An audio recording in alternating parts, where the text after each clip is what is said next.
Do you think you've already understood Fight Club? What if I told you that Tyler Durden isn't just a chaotic character but a reflection of something much deeper inside the narrator himself? More than that, inside all of us. This film isn't just about punches and rebellion, it's about an intense psychological battle, where the search for freedom can end up becoming a prison. Today, we're going to look at this story in a way you might never have thought of before. So get ready, because after this video, you'll never see Fight Club the same way again. So stay with me as we analyze this together. But to understand this, we need to go back a little and look at the narrator himself. Who is he at the beginning of the film? From the start, he is a man trapped in a meaningless cycle. A job he hates, a life consumed by boredom, and a desperate search to feel something. He follows rules, conforms, and is a spectator in his own existence. He is so crushed by repression, social norms, and a lack of purpose that his psyche ends up fracturing. His repressed desires and accumulated frustrations transform into Tyler Durden, a radical and unrestricted figure, a way for the narrator's unconscious to cope with the pain of conformity and alienation. Tyler's creation is a way to escape this mental prison. It's as if the narrator's darkest and most primal desire, the urge to break free from all conventions and express his power without limits, has taken physical form.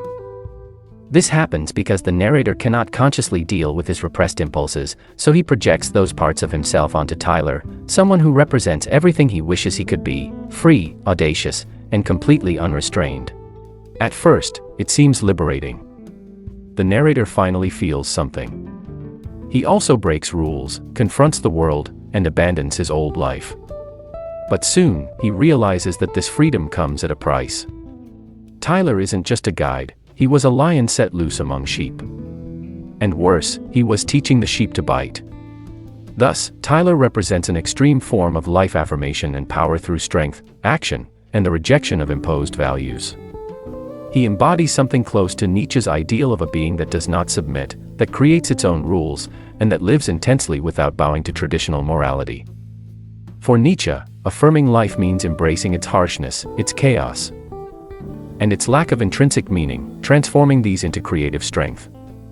Tyler does this by rejecting passivity and awakening in others a more primal vital instinct, where pain and struggle are not seen as negative but as something that restores the feeling of being alive. This idea aligns perfectly with what Nietzsche describes in Thus Spoke Zarathustra. The lion, symbolizing destructive force and the will to power, is a necessary stage in human evolution, but it cannot be the final state, because it leads to endless destruction. The lion represents rebellion against established morality, against imposed rules, and the pursuit of absolute freedom. However, if someone remains only in the lion stage, they consume and destroy not just external structures but also internal ones, eventually losing direction and purpose.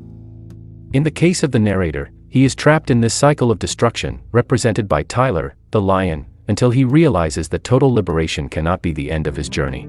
Shooting himself represents his attempt to break free from Tyler's endless destruction, and in doing so, he seeks to reach a new phase, a synthesis between the extremes of passivity, represented by the camel in Nietzsche's vision, and destructive aggression, the lion. He is searching for a new way to exist, a new way to be, perhaps moving closer to creating his own values, which is very much in line with Nietzsche's idea of self-overcoming. But if this seems a bit confusing, don't worry, I will make it clearer as we go along.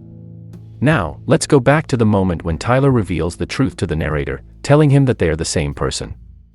This moment is both curious and crucial. It can be interpreted as a profound transformation within the narrator.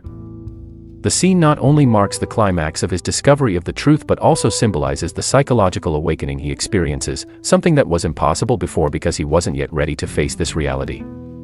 Psychology has unconscious defense mechanisms, such as repression, that keep certain aspects of the psyche hidden until a person is emotionally and mentally prepared to deal with them.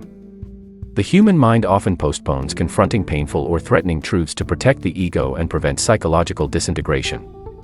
In the narrator's case, Tyler represented a part of his psyche that he couldn't consciously accept, a chaotic, wild, and rule-free side that, to him, seemed external. But as the film progresses, the narrator gets closer to the truth, and by the time Tyler reveals his identity, the character is finally ready to see the totality of who he truly is. This is part of a process called individuation, a concept by Carl Jung that describes integrating different aspects of the personality, including its shadowy and repressed parts, to achieve psychological balance and deeper self-understanding.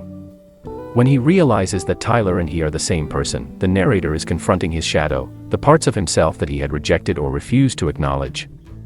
This revelation is a breaking point, showing that the narrator is no longer the same. He had been living under an illusion, and by becoming aware of the truth, he is forced to confront and integrate these aspects of his psyche. The fact that Tyler is speaking directly to the narrator, revealing that they are one, indicates that the protagonist's ego is now ready for this integration, not dissociated anymore, but beginning to understand that he is the source of his own suffering and chaos. Undoubtedly, this is a moment of transformation, as he ceases to be a fragmented and unconscious being and starts to perceive and confront the totality of his existence. Therefore, this is the decisive moment of change, where the narrator finally takes ownership of his complete identity and is prepared to deal with the consequences of who he truly is. More than that, it is his chance to decide who he wants to become from this point forward. By doing this, the narrator not only ends Tyler's influence but also makes a conscious choice to be reborn. He leaves behind a world of destruction, escapism, and alienation that Tyler imposed, taking control of his own identity and destiny. This moment is like a kind of death and rebirth, where the character not only faces his own fears and his shadow but also reconciles with his humanity, regaining control of his life and his choices. Tyler's death is not just the destruction of a chaotic identity but the overcoming of repression and internal chaos. By integrating these parts of himself, the narrator begins to understand that true freedom does not come from destroying everything but from accepting and understanding his own nature, finding a new path between chaos and conformity. He awakens to the reality that he was the one who created this game, and now, he has the chance to choose how to play it. In the end, Fight Club is not about winning or losing, but about transformation. The narrator had to be destroyed in order to rebuild himself. He went from being a passive man to an uncontrollable rebel, until he finally found a middle ground, someone who understands the weight of freedom but also the responsibility that comes with it. If you enjoyed this analysis and want more content that explores films in a different way, don't forget to leave a like and subscribe to the channel. And let me know in the comments, do you think the narrator truly won, or did he just find a new way to deceive himself? Let's continue this conversation.